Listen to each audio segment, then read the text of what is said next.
politiciens corrompus et leurs intérêts particuliers ont régné sur ce pays depuis trop longtemps. Aujourd'hui, c'est notre fête de l'indépendance. Trump ou Clinton, les Américains votent aujourd'hui pour élire leur nouveau président. Ne faites pas d'erreur. Nos valeurs fondamentales sont en jeu dans ce scrutin.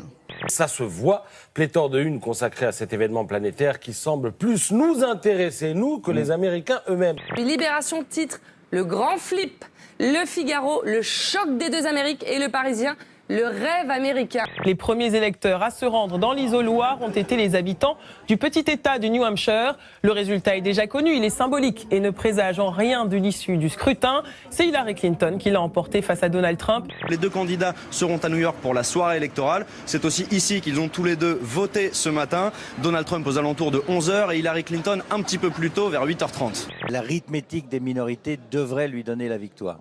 Mais c'est pas tout à fait sûr parce que elle a quand même fait. Beaucoup de gens la détestent en vérité. Bon, franchement, tout ce qui, les âneries, la brutalité, tout ce que ce type peut sortir est quand même invraisemblable. Bon, donc je voterai quand même pour Hillary Clinton, mais en effet, tout ce qu'elle représente m'est assez détestable. Je ne suis pas nerveux, mais plutôt enthousiaste. C'est une immense opportunité. À quelques minutes près, il n'aura pas vu ces militantes féministes. Seins nus, floutées par la télé américaine, elles sont venues dans le bureau de vote du candidat républicain dénoncer sa misogynie. La liste des promesses et des malédictions d'ailleurs de Donald Trump, elle est juste considérable. Des malédictions pour vous, ce serait une malédiction s'il était élu? Les États-Unis et la France, c'est une longue histoire. Il y a entre nous le lien du sang. Des jeunes Américains sont morts pour notre liberté. Jamais on peut l'oublier. Dans le Figaro, on apprend d'ailleurs que la candidate démocrate compte des ancêtres dans une quinzaine de nos départements. À nous, en France, et une branche la ferait même cousine à la 23e génération avec, devinez qui? Vous voyez, nous commençons par la famille Delmas et nous finissons jusqu'aux États-Unis. Ah bon? François Hollande. Ah bon, il y a 23e génération. Pique à l'encontre de Myriam El Khomri, la ministre du Travail est candidate aux élections législatives dans la 18e circonscription de Paris.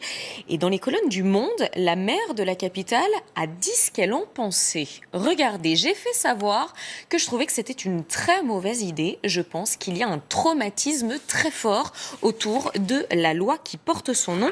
Fin de citation. Pour moi, le premier problème de la France, c'est un problème d'autorité. Alors, un jour, on vous occupe la place de la République.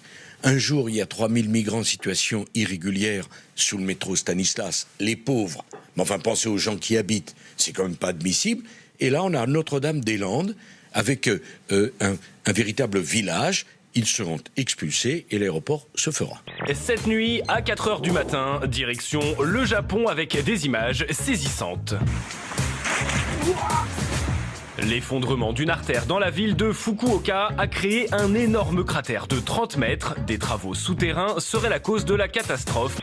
En Inde, la capitale, New Delhi, vient de récupérer le triste titre de ville la plus polluée du monde. La mégalopole est écrasée par une pollution atmosphérique record depuis une semaine. Regardez ce nuage asphyxiant, l'épais brouillard de particules fines a conduit les autorités à prendre des mesures d'urgence comme la fermeture des écoles, l'arrêt des chantiers ou l'arrosage des rues. La pollution est accentuée par les émanations de véhicules et d'usines combinées à une chute des températures.